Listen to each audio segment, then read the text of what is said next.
आपण आज एकदम सोपे आणि सरळ पद्धतीच्या वालाच्या शेंगा बनवत आहोत।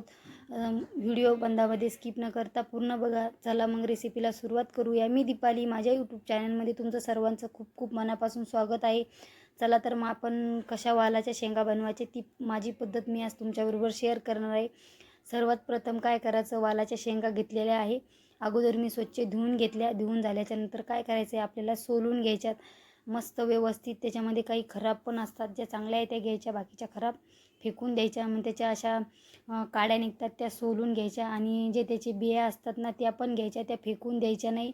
म्हणजे भाजीला टेस्ट खूप भारी येते। आणि छोटे छोटे असे त्याचे तुकडे करून घ्यायचे मस्त व्यवस्थित। सगळे कट करून झाले आहे मी। तुम्हाला जर चाकूने आवडत असेल तर चाकूने पण कट करू शकता।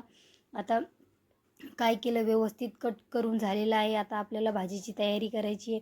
चला तर वेळ न घालवता आपण भाजीला सुरुवात करूया। अगोदरच मी धुवून घेतलेली आहे।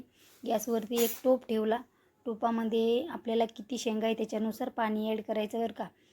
तर जे शेंगा आहे ते त्याच्यामध्ये ॲड करायच्या, आणि त्याच्यामध्ये थोडं मीठ टाकायचं, म्हणजे खाताना त्याला टेस्ट यायला पाहिजे म्हणून थोडं मिठाचा वापर केलेला आहे, जास्त नाही केलेला। आणि मस्त शिजून घ्यायचे। आता मला पाणी थोडं कमी वाटत होतं तर मी परत एक्स्ट्रा टाकलं। म्हटलं जास्त झालं तरी पण चालेल। आणि मस्त आपल्याला 70 ते 80% आपल्याला शेंगा आपल्या शिजून घ्यायच्यात, बघू शकता। मस्त शिजून झाल्यात। आता मिक्स करून घेतल्या, म्हणजे सगळ्या शिजायला व्यवस्थित पाहिजे म्हणून मिक्स करून घेतल्या। आता साईडला काढून घेतल्यात मी, आणि ते पाणी फेकून द्यायचं नाही, ते आपल्याला भाजीला यूज करायचं आहे। त्याच्यामध्ये त्याची चव उतरलेली आहे, ते फेकून द्यायचं नाही अजिबात। गॅसवरती कढई ठेवली। कढईमध्ये तेल टाकलं। तुम्हाला किती आवडतं त्याच्यानुसार तुम्ही कमी जास्त करू शकता। तुम्हाला किती भाजी बनवायची त्याच्यामध्ये 2 चम्मच तेल टाकलं। तेल मस्त गरम झाल्याच्यानंतर त्याच्यामध्ये जिरा टाकला आणि लसण टाकला बारीक ठेचलेला। लसण मस्त तळत आल्याच्यानंतर काय केलं, एक बारीक चिरलेला कांदा पण टाकला, तो पण त्याच्यामध्ये मस्त फ्राय करून घ्यायचा आहे। आणि तुम्हाला टोमॅटो आवडत असेल तर तुम्ही यूज करू शकता। आम्ही खात नाही म्हणून टाकत नाही आहे, एवढं जास्त खात नाही आहे। टोमॅटोनं पण टेस्ट भारी येते। जे मसाले येते तुमच्याकडं टाका। मी धनिया पावडर, लाल तिखट, अंबारी मसाला, एव्हरेस्ट मसाला, महाराजा मसाला मस्त, आणि थोडी हळद टाकली। मस्त मसाले तळून घेतले। बारीक चिरलेली कोथिंबीर ॲड केली त्याच्यामध्ये, आणि ज्या आपल्या शेंगा शिजल्या होत्या ते त्याच्यामध्ये टाकायच्या। पूर्ण मिक्स करून घ्यायच्या व्यवस्थित। आता पाणी टाकायची काही गरज नाही, कारण की पहिलंच पाणी आहे त्याच्यामध्ये, आणि सगळं मला सुक्या बनवायच्या होत्या म्हणून मी पूर्ण शिजून घेणार आहे। पूर्ण पाणी आटून घ्यायचं आहे मला।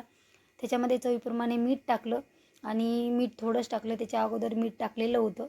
2 चम्मच शेंगदाण्याचा कूट टाकला, म्हणजे चव भारी येते शेंगदाण्याच्या कुटाला। कूट टाकल्याच्यानंतर पूर्ण असं फिरवत राहायचं, व्यवस्थित मिक्स करून घेतलं। झाकण ठेवलं नाही आहे, तसंच शिजून घेतलं।